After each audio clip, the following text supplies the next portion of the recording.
বন্ধুরা ফাইনালি গত 3 বছর ধরে যার অপেক্ষা ছিল সেটা হয়ে গেছে। ভারতের সবচেয়ে শক্তিশালী ফিউচার হাতিয়ার, যা আমেরিকার রাশিয়ার মতন দেশকেও টক্কর দেবে, সেই পঞ্চম প্রজন্মের যুদ্ধবিমান এমকার অ্যাপ্রুভাল হয়ে গেছে।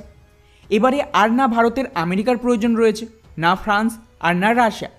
এখন ভারত কিন্তু নিজেদের যে স্বদেশি স্টেলথ যুদ্ধবিমান তাকে অপারেট করবে, যা আমাদের শত্রুদের ঘুম ওড়ানোর জন্য যথেষ্ট। এই রিপোর্টটা দেখুন। গতকাল প্রধানমন্ত্রী মোদীর নেতৃত্বে যে ক্যাবিনেট কমিটি অন সিকিউরিটি রয়েছে, তারা ভারতের এই এমকার জন্য মঞ্জুরি দিয়ে দিয়েছে এবং এর আন্ডারে এই বিমানের পুরো 15,000 কোটি টাকার ফান্ডকে রিলিজ করা হবে। যদিও এই পুরো প্রোগ্রাম এই মুহূর্তে দুটো আলাদা আলাদা ফেজে করা হচ্ছে, যেখানে প্রথম ফেজে এমকার মার্ক 1কে তৈরি করা হবে এবং তারপর এর পরবর্তী ফেজে মার্ক 2কে তৈরি করা হবে। রিপোর্ট অনুযায়ী অ্যাকচুয়ালি এই যে এমকা, তার ফাইল কিন্তু অনেক আগেই প্রধানমন্ত্রীর টেবিলে চলে যায়, কিন্তু মুশকিল হলো প্রধানমন্ত্রীর নেতৃত্বে ক্যাবিনেট কমিটি এটাকে আটকে রেখেছিল।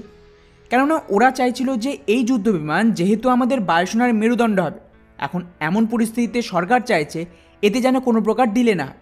তাই কোনো একটা প্রাইভেট কোম্পানিকে এই পুরো প্রোগ্রাম লিড করার জন্য অফার করা হয়। এমনকি এখানে তো এটাও অফার করা হয় যে যে প্রাইভেট কোম্পানি ভারতের এই প্রোগ্রামকে লিড করবে, তাকে সাপোর্ট দেওয়ার জন্য এইচএল আর ডিআরডিওর সমস্ত রিসোর্স থাকবে। কিন্তু মুশকিল হলো আমাদের দেশের কোনো প্রাইভেট কোম্পানি এখানে এগিয়ে আসেনি। সরকারের অনুমান ছিল যে হয়তো টাটা কোম্পানি খুব সম্ভবত এখানে এগিয়ে আসতে পারে, কিন্তু ওরা তো আবার সুযোগ বুঝে নিজেদের আলাদা একটা গেম চালু করে। ওরা ভারতের স্বদেশি প্রজেক্টের বদলে বিদেশি কোম্পানির সাথে মিলে অন্য দেশের বিমান ভারতে বানানোর জন্য ভারত সরকারের কাছে লবিং করে। ব্যাস, এখানেই সব কিছু ফেঁসে যায়। শেষ পর্যন্ত ভারত সরকার এখানে ভালোভাবেই বুঝে যায় যে এখানে ঠিক কী গেম চলছে। তাই 2 বছর এই ফাইল পড়ে থাকার পর এখন বাধ্য হয়ে ভারত সরকার এই প্রোগ্রাম থেকে প্রাইভেট কোম্পানিকে সরিয়ে আবারও এইচএলের হাতে এটাকে হ্যান্ডওভার করে এবং এই বিমান এখন এইচএল ভারতে তৈরি করবে। ফলে বন্ধুরা, লস যদি কারোর হয়ে থাকে সেটা হলো এই টাটার মতন প্রাইভেট কোম্পানিগুলোর।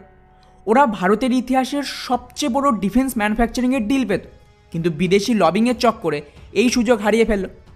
শুধু মাঝখান থেকে এই প্রজেক্টের 2 থেকে 3 বছর দেরি হয়ে গেল। যাই হোক, এখন ভারত সরকার এর থেকে শিক্ষা নিয়ে এমকার যে ফেজ 1 তাকে অ্যাপ্রুভ করে দিয়েছে, যার আন্ডারে আগামী 2 থেকে 3 বছরের মধ্যে প্রথম এমকার যে প্রোটোটাইপ তাকে এইচএল রেডি করে ফেলবে।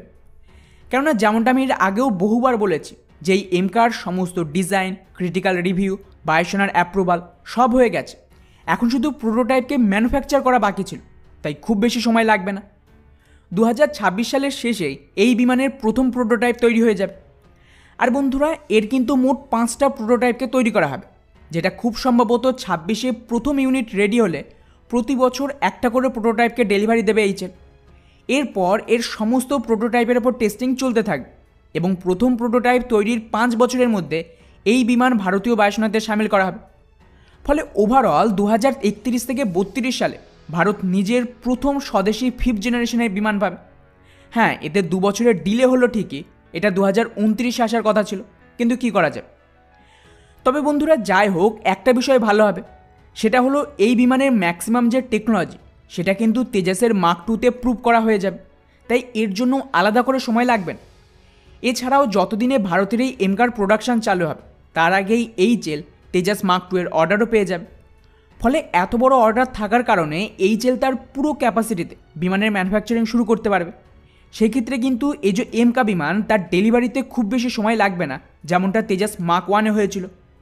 আর হ্যাঁ, এখানে সবচেয়ে বড় বিষয় হলো ভারত সরকার তেজাস প্রোগ্রাম থেকে শিক্ষা নিয়ে এই যে এমকা মার্ক 1 এবং তেজাস মার্ক 2 এর জন্য যে আমেরিকার ইঞ্জিন লাগবে সেটা ভারতেই লাইসেন্স নিয়ে ম্যানুফ্যাকচার করবে, যেমনটা আমাদের সুখোই বিমানে করা হয়। এর সুবিধা হলো তেজাসের ইঞ্জিন ডেলিভারি দিতে আমেরিকা যে লেট করছিল পলিটিক্যাল কারণে হোক বা অন্য কোনো কারণে, সেটা কিন্তু আর হবে না এবং এর যে বেশিরভাগ পার্টস সেটাও লোকালি সোর্স করা হবে। ফলে আমাদের আর ডিরেক্টলি আমেরিকার ওপর নির্ভর থাকতে হবে না এবং বিমানের ডেলিভারি এই ইঞ্জিনের কারণে লেট হবে না। এর জন্য অলরেডি ভারত সরকার আমেরিকার সাথে আগে ডিল সাইন করে নিয়েছে, আর তারপরেই কিন্তু এমকার যে অ্যাপ্রুভ সেটা দিয়েছে। যদিও বন্ধুরা, এখানে একটা বিষয় পরিষ্কার জানিয়ে রাখি, ভারতের এই যে এমকা মার্ক 1 এতে আমেরিকার ইঞ্জিন থাকলেও এর যে মার্ক 2 হবে তাতে কিন্তু আমাদের স্বদেশি ইঞ্জিন থাকবে, যেটা ভারত আর ফ্রান্স তৈরি করবে। ফলে এমকা 2 সম্পূর্ণ ভারতীয় হবে। ওভারঅল এটা ভারতের ইতিহাসের সবচেয়ে গুরুত্বপূর্ণ হাতিয়ারগুলোর একটা, যার অ্যাপ্রুভাল এখন হয়ে গেল। এবারে ভারতের চিন্তা শেষ। বাকি ভারতের এই এমকা প্রজেক্টের অ্যাপ্রুভালকে নিয়ে আপনাদের কি মনে হয় নিচে অবশ্যই কমেন্ট করে জানাবেন। জয় হিন্দ।